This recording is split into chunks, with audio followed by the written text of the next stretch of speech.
That's when I discovered apartment syndication. And I was like, Mm. what? I've been lied to my entire freaking life. Could you imagine where I could be right now if I like 25-year-old Julie had discovered syndication way back in like '05, '06?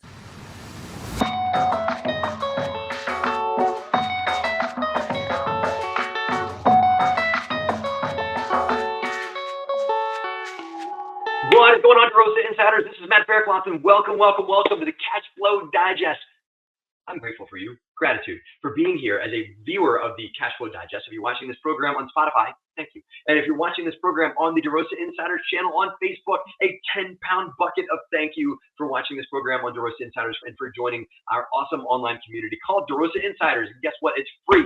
Search DeRosa Insiders on Facebook and join the free capital F called DeRosa Insiders on Facebook, where we talk about all things real estate. My man Justin Fraser and Tara Smiley were on that Facebook page earlier this week talking about asset management.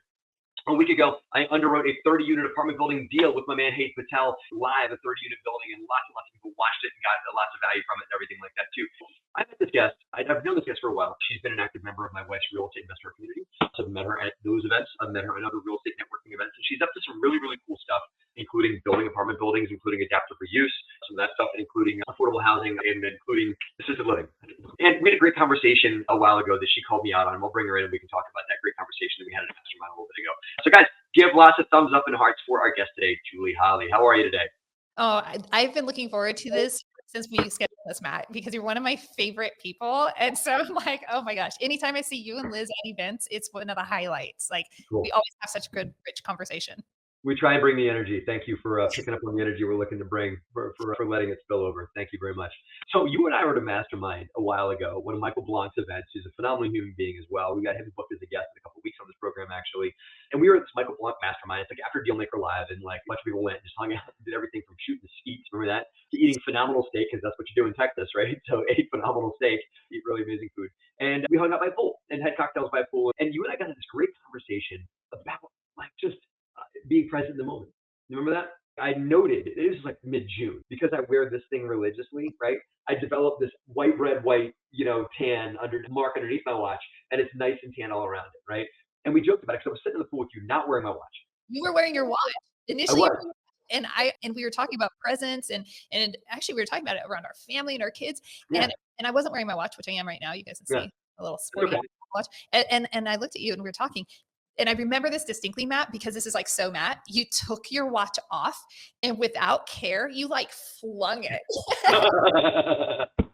Oh my gosh, man, that's commitment right there. Like, who cares about the crystal lens or whatever is going on? Yeah. You're I committed. didn't mind it. This is still the same watch, but I remember that moment as well. I think that the fact that we have tan lines underneath our watches means something, right? Like when are you wearing a watch that you get a tan? You're outside. You're outside a lot, right? You're outside. Maybe you're sitting by a pool. Maybe you're chilling with a friend, as I was, by a pool, sitting in the lovely Texas sun, and it's like, why do I need to wear a watch, right? In that moment, why does it matter what time it is, And right? that was where our conversation was like, Yeah, difference doesn't yeah, make if we know what time it is. Like we're outside of time. We don't need to worry about it because our yeah. lives are so dictated by time. Yeah. And we were like, well, how do we know when it's time to go to dinner? Well, somebody's gonna come tell us.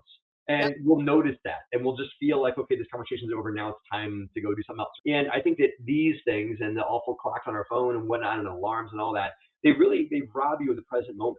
Rob us of our present moment. They robbed me of my present moment. And so I wear my watch less frequently, you know. Here's for you. There you go. Take it off. There you go. And I'll fling it. Well, Right. hey, you know what? This is so important that we understand that we work hard, we play hard, we Yeah. work so that we can have that freedom and that mental freedom to say, oh my gosh, it doesn't even matter. It's a slow Sunday and it's just going to be a slow day. And whatever happens, happens, and it's totally okay. Because our Yeah. lives are so dictated Yeah. constantly. Oh, Yeah, it is. I had a Saturday last week that it was really one of those days. It did not matter what time it was the whole day.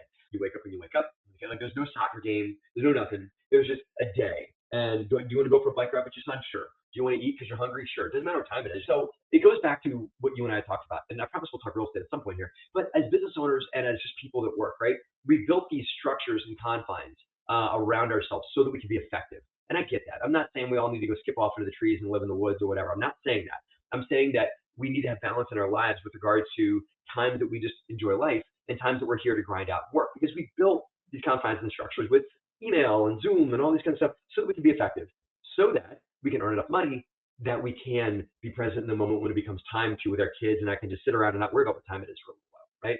It's for those moments that we do all this other stuff. But unfortunately, the rules from this other stuff that we built tend to flow over into the moments we're really supposed to be enjoying life, don't they? It's insane. I'm gonna put this picture up. I sent this picture. If you're watching live, you get to see it, right? And I'm showing Matt. I sent this in a text thread to our friends Yeah. at the mastermind, and I Yeah. was on a trip, a solo trip with my son, who's a teenager, to see Gabriel Mhm. Iglesias in California. Flew down there, and I said, I released time. Like the moment we landed, there was at the time this concept of feelings, and so we always have, we're divorced. Our outcomes are generally, and our SMART goals are generally divorced from our feelings, and so we end Mhm. up not feeling successful, or feeling connected, or feeling seen, or feeling proud. All of these, whatever feelings we're trying to generate. And when I can take my watch off and be fully present, when I was there with my son, I can picture this moment when I took that picture. He took it for me, Mm. and just that feeling of just satisfaction, of fun, Mhm. of presence, of we're in this together, and all of these feelings that it generated for me internally, right? And so I would love to know, how do you feel? Like when I have a slow Sunday, I just feel nourished and Yeah. restored and replenished, and I feel more present, and Mhm. it deeper connections with my family. What does Yeah. it make you feel? I don't go there at first. When I'm in those moments, like last Saturday, when I was like, man, this is gonna be one of those days where it really just doesn't matter, and I get to just like totally chill all day. There's a certain nervous energy that comes from this side of the world, from like the warrior, like kind of knocking down the dominoes as they come along, kind of thing, right? And it's hard to switch this part off of ourselves. For me, it's hard for me to turn this part off, right? And so at first, it was a nervous itch, like I gotta like do something. I got to like, can I like give me something I can paint or fix, or like something I can mow or whatever, right? And I needed to do a little bit of a meditation to kind of ground and to get the energy down from, because I kind of look at myself and I'm like, okay, Matt, you're here now, and I need you to be here to enjoy your day and just to kind of be present in the moment, because we don't live down here vibrationally a lot of the time, right? We were told to like grind that up here until you pass out and fall asleep, and then you wake up and you go all the way up back here again and stay up here all day, right? So I needed to calm myself to be able to be at that level. If that makes sense. So Oh, that's honestly true. It's free of proof here. That's what it felt like. Nervous at first, you know. oh, I love that honesty, that vulnerability, because I think most Mhm. people feel that way because we're so conditioned to go, go, go, and it's good. I mean, you and I absolutely love the companies we've built and love how we're Yeah, able to serve our investors and communities and residents, and it's so much fun. And then to be able to step back from that, it gets yeah, easier. I promise yeah. you, easier the longer. It does. And I'll take what we got now over any alternative or whatever, you know. And so I love that real estate investing has given me some ownership of my time. The concept of having full ownership of your time, this is all obligations, the stuff we got to do, right? It's fine. It's okay to have some things that are on our got to do list. It's good to be needed. It's good to have purpose, right? And so I still like that real estate's given me some time freedom, to the point where there are many times, including during the week, where I can take that thing off, you know. No, So taking that yeah. off. Yeah. So that's the lesson of the day, guys. Take your watch off more frequently, right? As often as you can. So getting into real estate shop, could you, Julie, real quick, I know you, a lot of our audience already knows you as well. We just real quick, give us like a bit of the 30-second Julie backstory, just so folks can get to know you so we can hop in. Yes, I'm third generation in real estate, but first generation in commercial real estate. As the only girl of a family of four kids, I've definitely charted my own path and chosen to, hey, I know I'm going into this commercial real estate. And that came about because my husband and I'm going to go over 30 seconds. Sorry, guys. Keep going. Nobody's got it. Hey, I'm not wearing a watch anymore, so it doesn't matter. Just talk all you want. I love this. I chose wisely. Okay. But my husband and I had single family assets, and it made me feel vulnerable and nervous. And just like you and Liz, like super rad Steve and I have just like such a really great marriage built on respect. And he's like, why don't you do some research and see if you want, find a different investment strategy. We wanted to stay within real estate. And that's when I discovered apartment syndication. And I was like, Mm. what? I've been lied to my entire freaking life. I was so frustrated. Like, I sat in brokers meetings beside like commercial agents who never explained any of this in the early 2000s. Could you imagine where I could be right now if I, like, 25-year-old Julie had discovered syndication way back in like '05, '06? No, The heck? no, Anyway, no, no, no. God's plan is perfect. I receive it. It's perfect. And I was ready for it. I had to do some growing up. But all that to say, I had a lot of really great experiences. And once I found syndication, it was no holds barred. Like, that's the direction I'm going. And that just led into, ingesting tons of Michael Blanc's content, attending conferences. I was slow in partnering because I wanted to really know people and to be sure. And I'm so glad I Real. did. Mhm. While everybody else was like felt like they were fast tracking me, and I felt like I was like the pokey little puppy, and I was so sad. Yeah. It's turned out really great because my partnerships are solid, my deals are solid, and so at this point in the portfolio, we don't have like a cajillion. Myself, like I don't have a cajillion things with my fellow partners. I have really good deals. And so that was what my mentor taught me. He's like, hey, you know what? Just do really good deals, the right time, the right people, make sure it's all aligned and things will go well for you. And so slowly and steadily, everything from strategically partnering, which means I wasn't on the GP, it was my first deal. I didn't get any compensation. I just joined into this deal, Yeah. and strategically, right? And it was great. It was a horrific experience in the sense of my raise was terrible. I thought I'm going to have a great raise, and it was trash. And I raised millions, right? I Yeah. Oh, wait, I don't know how to do this, huh? have a podcast. So Yeah. that's cool. That's in Yeah. Atlanta, and that was an office. It was office space conversion, as we're talking about adaptive reuse. Oh, That was adaptive reuse. I wish I was more, early on in the project and early on in all of that, so that I would have more experience because it would be really great to have at this point. mhm. Still had the 10,000-foot view of what was going on and taking place. And now we have ground up construction taking place in North Carolina. We have, light value add in Des Moines, Iowa, sorry. And then we have fully stabilized Class B in Minneapolis. I never thought I'd go in a blue, but I went blue for a moment. Yeah. And it actually it's fantastic when right? If you know what's going on and you have the right connections, it's not scary. You can do it in a prudent way. So Yeah. and Yeah. then was on assisted living. And so all in all, between the passive and active portfolio, it's somewhere around 900 units, Mhm. effectively. So it's Yeah. fun. And I'm glad I scaled small. Just if you're watching right now and you're feeling like, oh my gosh, I'm so far behind. Like I was over 40 when I began. And I'm just saying, like, if you're feeling like you're behind, if you're feeling like everybody else is passing you by, trust the process. Yeah. You're not lost at all. Just trust the process. Yeah. I found that in my growth, Julie, that a lot of when I first got started, yeah, I had the shiny object syndrome, right? So there was a time where I had like 3 or 4 flips going on. I had a portfolio of rentals. I was also doing a few wholesales. I was also doing some consulting and everything like that. And every day was a new surprise. It was like a little present that God dropped on my desk. And I said, let's open up this present and see what it's going to be. Oh, there's a fire on one of your properties. Oh, the bank wants to, come meet with you right away. Or, oh, this tenant can't pay the rent. Or, oh, you have a bunch of vacancy or whatever. And so it was really exciting. And the day went by like that, but I was chasing my tail and not getting anything done. So yeah, for those of you guys that are watching, that are really looking to scale your businesses or looking to get further into whatever, it's only through focus. It's Mhm. just to take a page out of what Julie just said. The tortoise always wins the race. The hare never wins. The hare gets lots of attention. It gets like, look at me, look at how many thousands of units I've bought, and, and then all of a sudden it's like, hey, what happened?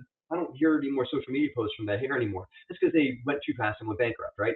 The tortoise is going to stay focused on what they want and slowly, one foot in front of the other, take things down and become that much stronger. And they're really, really big, strong tortoise towards the end of the race, right? But they're going to be able to move a little bit faster and a little bit faster, but they're certainly not going to sprint through anything. They're going to be very planful. And then, as Julie said, they're going to do good deals, but it's through focus and not, kind of avoiding the shiny object syndrome, so to speak, but also avoiding the desire that we as humans may have to go faster than we probably should.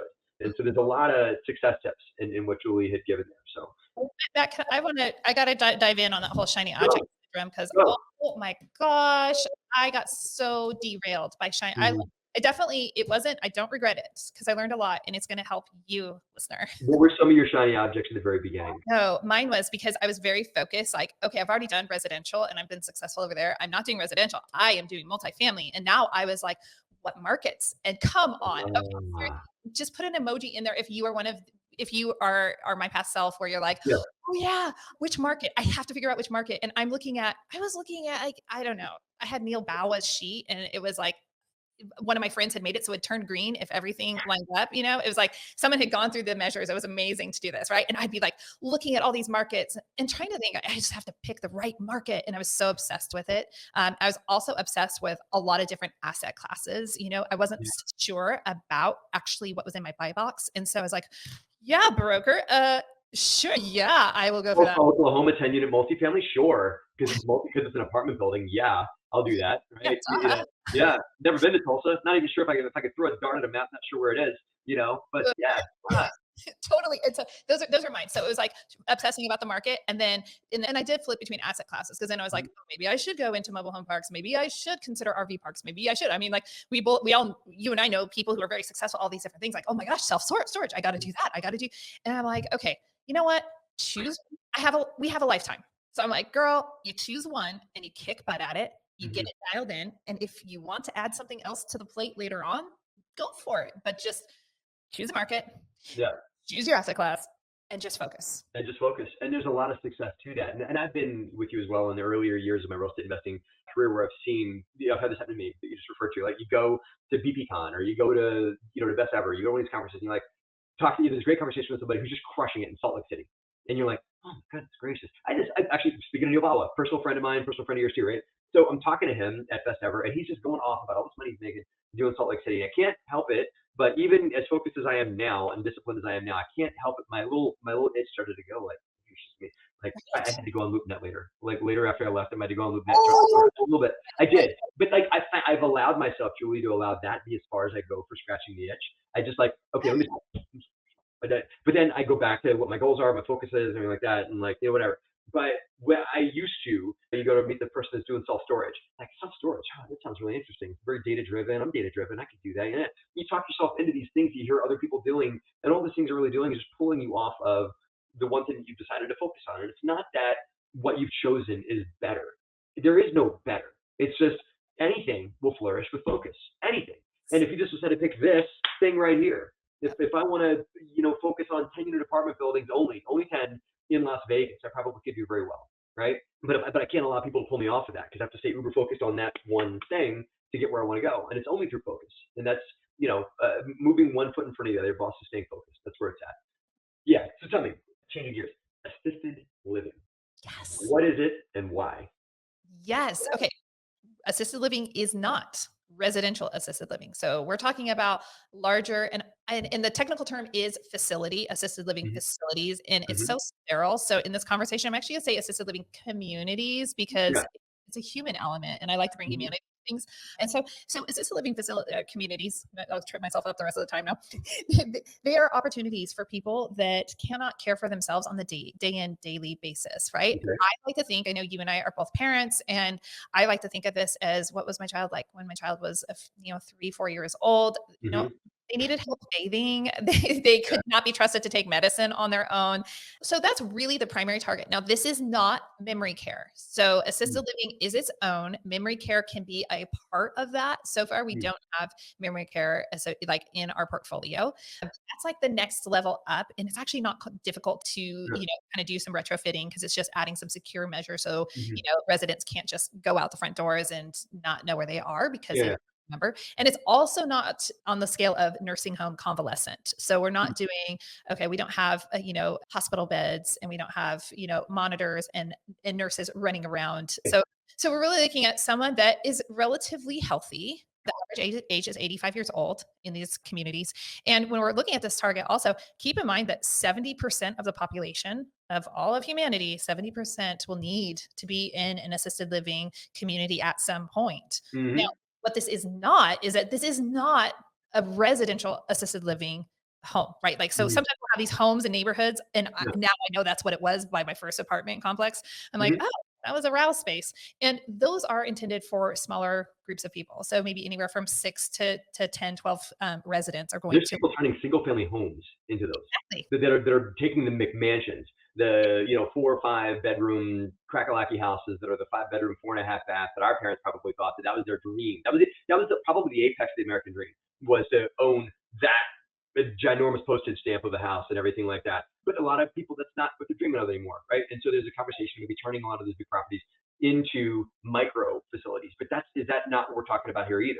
That's not what we're talking about. Yeah. Our what we just closed on a $17.5 million community, and that Yeah. was 123 beds. Yep. Uh, and so when we're looking at that, and I like to point out the difference between the two. My Mhm. grandpa, I had two wonderful grandfathers, and Mhm. one actually went to one of those beautiful homes, a residential home in a neighborhood, and it was beautiful and it had a nice garden and things like that. There were 10 people, 10 residents in that home. They had great meals prepared at the home and things like that. But I would take my kids to go visit, super red sea. We grab the kids, go visit. And The other residents were really not lucid. My Mm, grandpa was a spitfire. You would have loved him. He was actually, like, still practicing real estate at 91 and was in realtor. great. He was Yeah, that's awesome. He's a hero. he Yeah. seriously, he's total hero. All that to say, here is, like, the hero that I watched, and he's aged substantially, and he needed to be in that type of environment, but he was still lucid, and the other people weren't. So, I mean, how Yeah. boring, because we have a human need for community and Yep.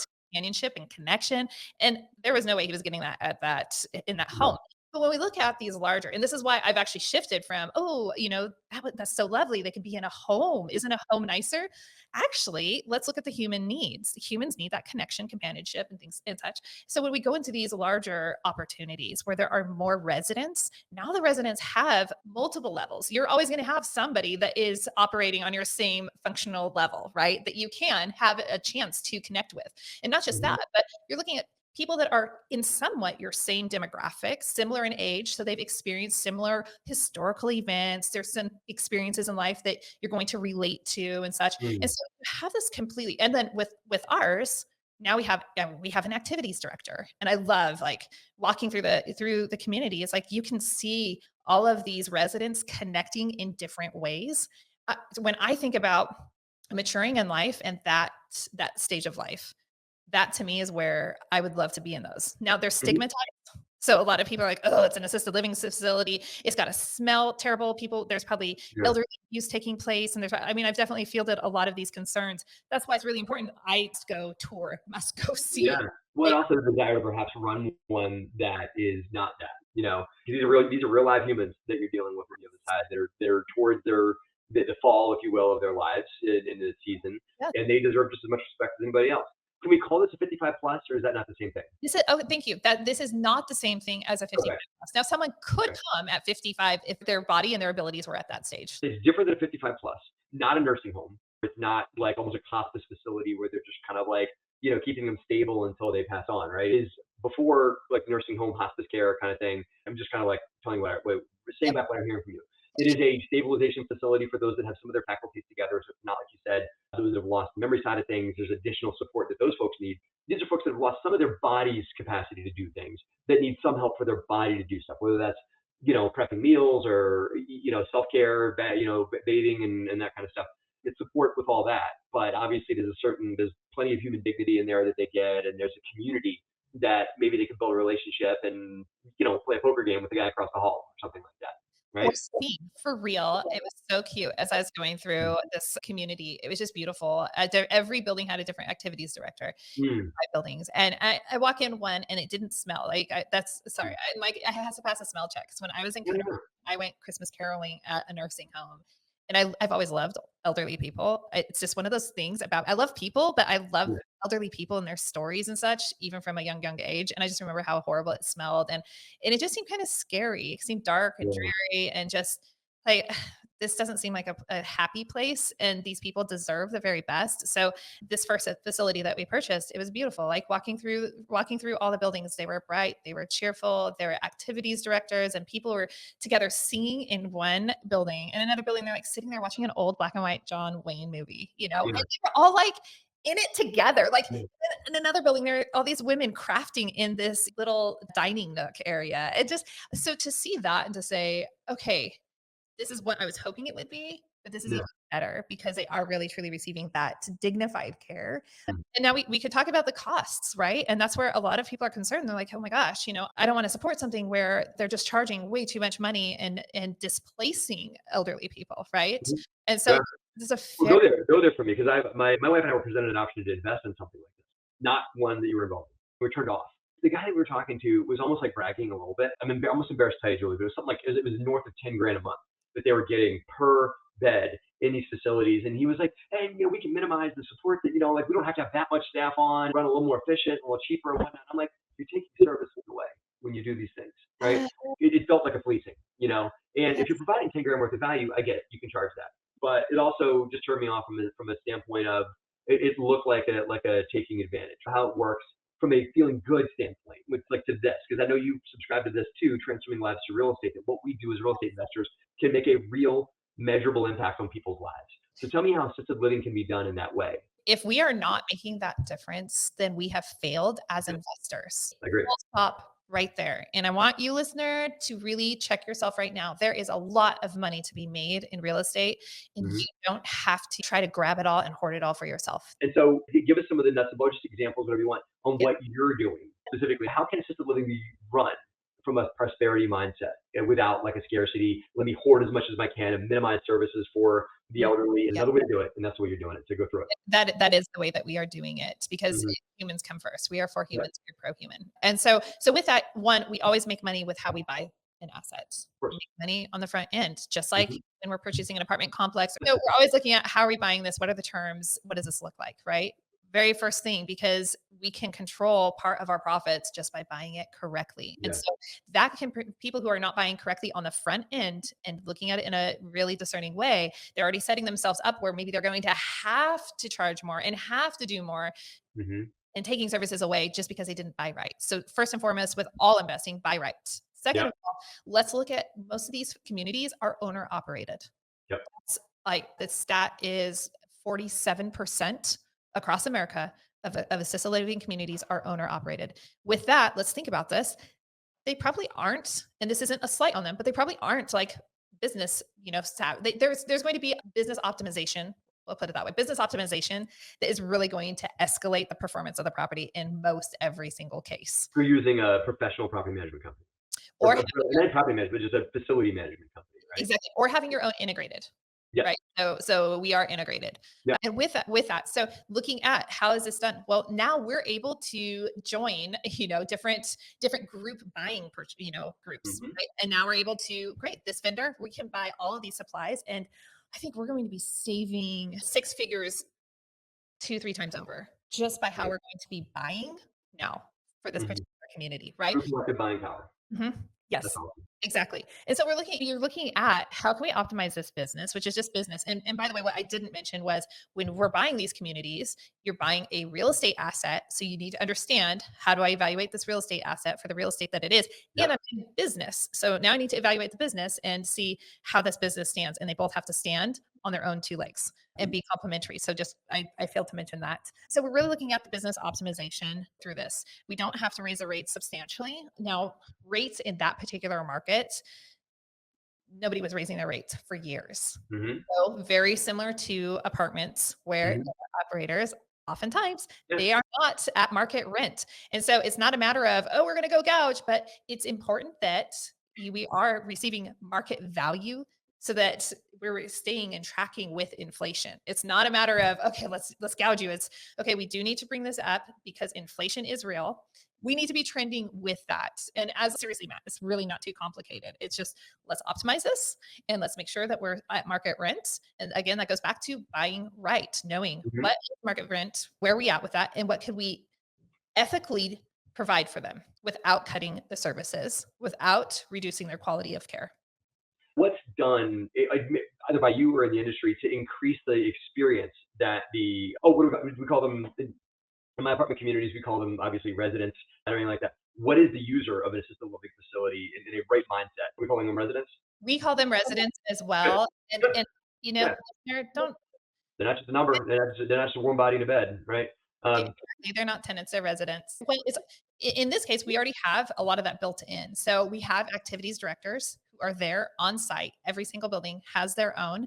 And it's really critical that experience, again, going to the human condition and human needs, right? So mhm. understanding psychology, I think if investing in this asset class really demands more of your understanding of human psychology and needs if you want Mhm. to provide a highest level of care that is really truly dignified. So with that, those activities directors actually have real meaningful relationships. And each building on this community has roughly 25 residents at any given time.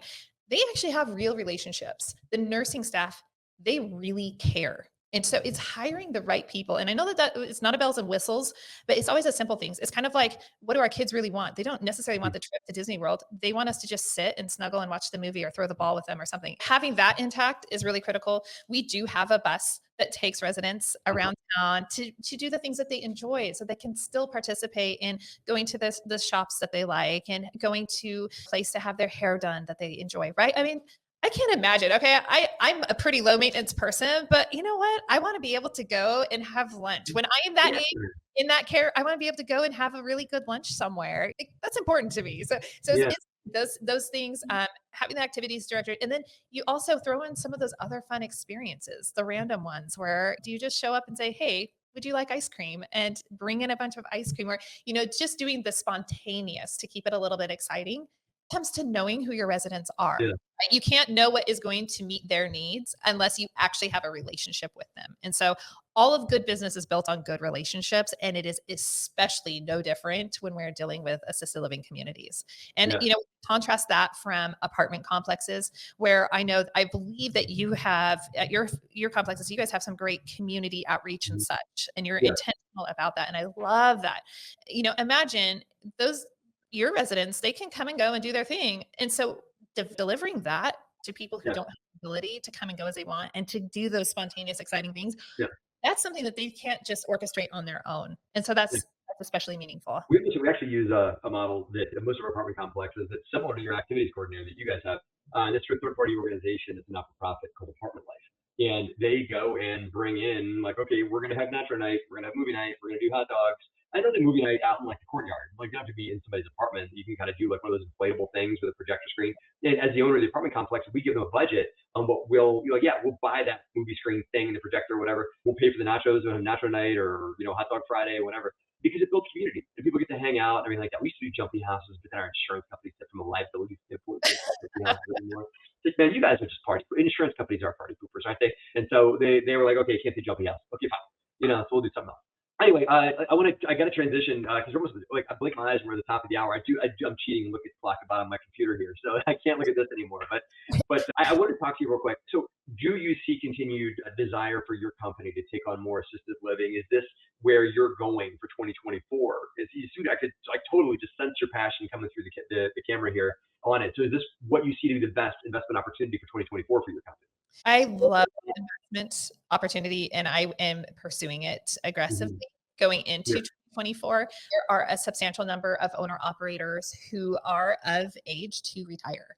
And Hmm. so now we have an even greater impact that is going to take place. And so how are we meeting their needs? How are we showing care for those owner operators and alleviating them? Because many of them, are looking to just simply close down. Yeah.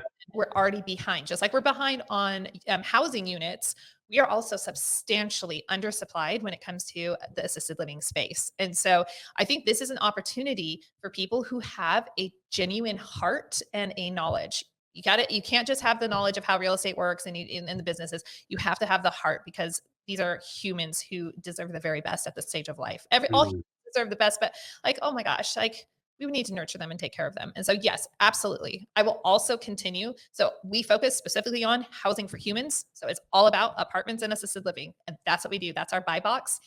And so, we'll be looking at distressed apartment complex opportunities, Mhm. especially here. Nice, nice. Yeah, that's great. Okay, so Uh, how do people that want to hear more about Julie Holly and all about the conscious investor and all about living and multifamily and all the cool stuff you're up to, how do people reach out to you to hear more? The best ways to reach out to me, one, head over to my website, all spelled out, three keys, plural, investments.com. So three keys investments.com. And just like Matt, I have a podcast, I have a show. I love it. I love serving people. I'm sure you felt that. So go check out the Conscious Investor podcast. It's a phenomenal show and it serves people very powerfully. Mindset And you guys episode. can also follow Julie on Instagram at, I love this name, Happy Julie Holly on Instagram as well. You live up to that name. Thank you. I'll have to have you back on. Thank you for your watching today. Julie, thank you for joining us in the Cash Flow Digest. Love to have you back on at some point soon. And I'd be happy to come hang out with you on your show as well. And you and I can talk You're some shop. scheduled. I'm pretty sure you're on my schedule. Okay, cool. No, you I have a just great show up and get into my, I do what's on my calendar. So the you have, day that it's on my calendar, I'll show up. I won't do any prep. I'm just going to show up and be full-fledged Matt Faircloth on the show. Okay? love it. Thank you so Cool. All right. Good hanging with you, Julie. I'll see you soon. Guys, awesome conversation. There is I've heard this analogy of something called a silver tsunami working its way through America. And all it is really is all of our baby boomers are all retiring, right? And they're getting into the latter ages of their lives, and there's going to be support systems, and we can do it the right way with the right operators, and we can, of course, be capitalists and make good money with it as well. Or we could sit by and watch other people do that too, and maybe not do it the right way, the way that we would, right? So Julie Holly is a great expert on assisted living and on multifamily, so guys, I'll recommend you guys reach out to her. Guys, thank you so much for your attention and eyeballs in the Cash Flow Digest today. I always appreciate you guys watching. Summing up the conversations we had today, we talked great about a lot of money coming in to support us as landlords and developers of adaptive reuse properties. Again, taking something that used to be this and making it this, making it something different. That's adaptive reuse, and there's a lot of money. $42 billion coming your way. Guys, thank you for joining us in the Cash Flow Digest. I am thankful for you and your audience and your time here on the Cash Flow Digest and joining us on this program on a weekly basis. Guys, and if you guys are watching again live, have a phenomenal weekend. See you soon. Bye-bye.